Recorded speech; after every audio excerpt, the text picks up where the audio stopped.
Assalamualaikum warahmatullahi wabarakatuh. Selamat pagi. Perkenalkan nama saya Muhammad Reza Fadilah Lubis dengan NIM 247038011. Pada kesempatan kali ini saya akan mempresentasikan proyek pengembangan aplikasi rental mobil menggunakan pendekatan Software Development Life Cycle atau SDLC. Pendekatan ini memungkinkan kita untuk merancang dan membangun sistem perangkat lunak secara sistematis dan terstruktur. Jadi, sebelumnya saya akan menjelaskan apa itu Software Development Life Cycle, yaitu merupakan proses terstruktur untuk mengembangkan perangkat lunak yang terdiri dari beberapa tahapan. Jadi, tujuan utama dari SDLC adalah menghasilkan aplikasi perangkat lunak yang berkualitas, efisien, dan sesuai kebutuhan pengguna. Jadi, ada beberapa metode-metode umum yang digunakan dalam SDLC. Yang pertama antara lain adalah waterfall atau metode linear yang paling klasik. Yang kedua adalah ada agile, yang merupakan metode iteratif yang lebih fleksibel. Yang ketiga, spiral, cocok untuk proyek besar dengan resiko tinggi. Yang keempat, ada V-model, yaitu metode yang menekankan pada pengujian sejak awal. Yang kelima adalah Big Bang, metode spontan tanpa perencanaan yang matang. Dan ada metode prototype di mana sistem dibangun berdasarkan umpan balik pengguna. Pada kesempatan kali ini, saya menggunakan model waterfall karena cocok untuk proyek berskala kecil hingga menengah, serta memiliki kebutuhan yang sudah jelas dan stabil sejak awal. Jadi, model waterfall ini bersifat linear dan berurutan. Jadi, mulai dari tahapan analisis kebutuhan, desain, implementasi, hingga pengujian. Dan kelebihan dari metode waterfall ini adalah memiliki struktur jelas yang mudah dikelola untuk proyek kecil sampai menengah, dan juga cocok untuk proyek dengan kebutuhan yang stabil dan tidak berubah-ubah. Namun, kekurangan dari metode waterfall ini adalah model ini tidak fleksibel terhadap perubahan kebutuhan di tengah proyek. Dan metode ini sulit untuk mengakomodasi pengujian pengujian dini karena pengujian dilakukan setelah implementasinya semuanya telah selesai.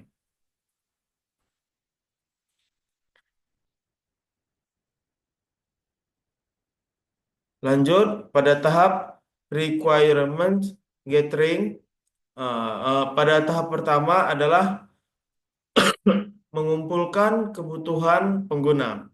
Jadi kita mengidentifikasi dua jenis pengguna utama, yaitu yang pertama user atau pengguna umum, yang kedua adalah admin.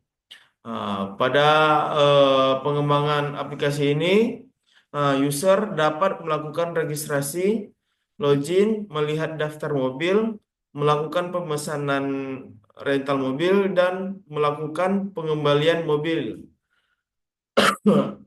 Pada admin, admin dapat melakukan login, mengelola data mobil, mengelola penyewaan atau perentalan mobil, dan melakukan konfirmasi pemesanan atau pengembalian. Jadi tahap ini sangat penting agar sistem nantinya benar-benar menjawab kebutuhan nyata dari para penggunanya. Lanjut adalah bagian analisis. Jadi setelah mengumpulkan kebutuhan-kebutuhan, dilakukanlah analisis sistem. Jadi kita membagi dari kebutuhan itu kita bagi menjadi kebutuhan fungsional dan kebutuhan non fungsional. Jadi eh, dalam aktor user kebutuhan fungsionalnya itu adalah registrasi, login, lihat mobil, melakukan pemesanan dan melakukan pengembalian. Sementara dalam admin kebutuhan fungsionalnya itu login, kelola mobil, lihat transaksi atau konfirmasi.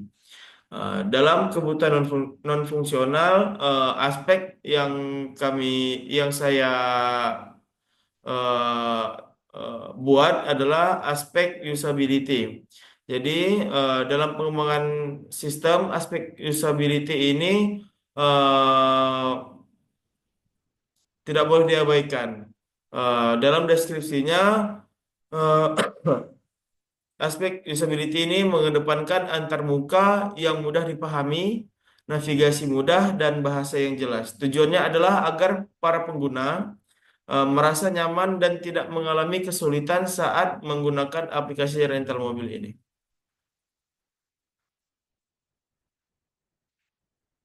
Selanjutnya adalah use case diagram atau bagian desain. Untuk menggambarkan interaksi antara pengguna dan sistem, digunakanlah user digunakanlah use case diagram. Jadi diagram ini menampilkan fitur-fitur yang dapat diakses oleh masing-masing aktor, yaitu aktor user dan admin, serta relasi antar fitur menggunakan notasi include dan extend, seperti login, manajemen mobil, pemesanan, dan pengembalian. Tujuan desain ini adalah mendefinisikan fungsionalitas sistem secara menyeluruh.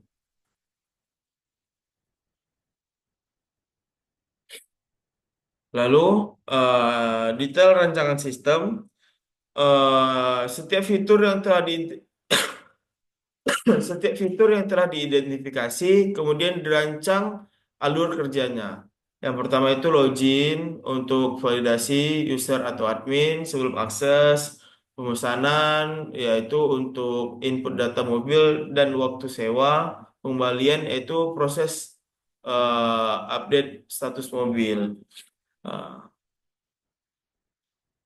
Lalu ada evaluasi dilakukan berdasarkan kesesuaian fitur dengan kebutuhan pengguna, kelengkapan skenario dalam use case, dan ada validasi. Apakah semua proses utama sudah tercakup atau belum? Dan pada tahap implementasi, kita menentukan teknologi yang akan digunakan apabila sistem ini dikembangkan. Yang pertama, pada bagian komponen front end, saya akan menggunakan HTML, CSS, dan JavaScript untuk mengatur logika sistem seperti login, proses sewa, atau pengembalian. Dan pada backend, saya memilih menggunakan PHP atau framework Laravel, yaitu untuk tampilan antarmuka pengguna. Oh maaf, untuk tampilan antar pengguna agar menarik dan mudah digunakan. Dan untuk database menggunakan MySQL atau MySQL sih sebenarnya. Dan untuk menyimpan data user, mobil, dan transaksi penyewaan. Maaf sebelumnya, frontend itu digunakan, dibangun untuk tampilan antarmuka pengguna agar menarik dan mudah digunakan, sementara backend itu untuk mengatur logika sistem seperti login, proses sewa, pengembalian.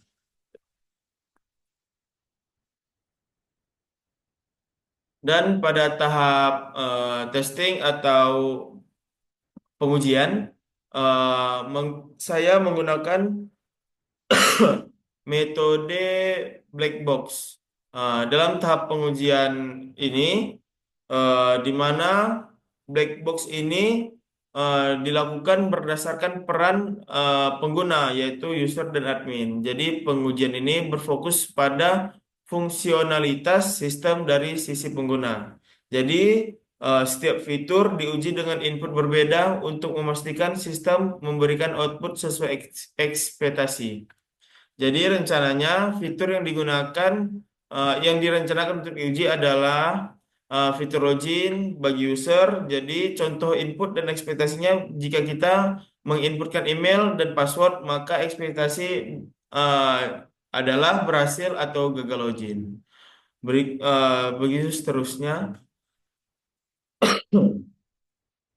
sampai aktor admin yang melakukan pengujian fitur konfirmasi penyewaan atau pengembalian. Jadi contoh inputannya itu klik tombol konfirmasi, terus status transaksi akan berubah. Jadi jika pengujian berhasil, maka berhasillah aplikasi pengembangan rental mobil. Kesimpulannya, SDLC membantu merancang sistem sewa mobil secara sistematis. Jadi tahapan yang dilakukan, saya buat ada 5. Yang pertama requirements, analisis, desain, implementasian, dan testing. Jadi rancangan ini dapat digunakan sebagai dasar jika sistem ini benar-benar dikembangkan ke depannya. Terima kasih, selamat pagi. Eh, Terima kasih. Assalamualaikum warahmatullahi wabarakatuh.